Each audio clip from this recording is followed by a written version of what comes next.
అర్ధెకర భూమి ఉన్నది. ఈసారి తనుకోమంటే ఆ సారి తనుకోమంటాడు, ఆ సారి తనుకోమంటే ఈసారి తనుకోతాడు. మమ్మల్ని ఎంతగానో దింపుతారు. రోడ్డు లేదు మా ఊరికి.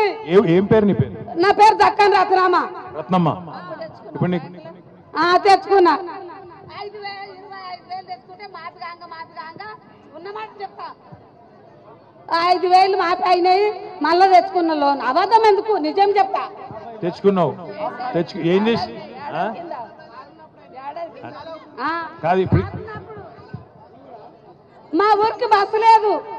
మేము ముసలాళ్ళము ఎన్న కింద గేరొచ్చి పడి వస్తాము. మా ఊరికి బస్సు అన్నది వస్తుంది. అట్లా కాదు నరసింహ మా వదిన తెస్తే బస్సు లేకుండే, బస్సులు అయినాయి, అన్ని అయినాయి. ఒక నిమిషం ఇక్కడ నాకు పింఛన్ చేయాలి. ఆగా ఒక్క నిమిషం ఆగు. ఇప్పుడు నువ్వు ముసల్దాను అని అన్నోడు ఎవడు అసలు అంటున్నారు? ఎవడన్నాడు అసలు నేను అట్లా ముసల్దాను అని? అంటే మన ఓటు అసలే కాదు నువ్వు ఊరగాళ్ళంతా పట్నం అంట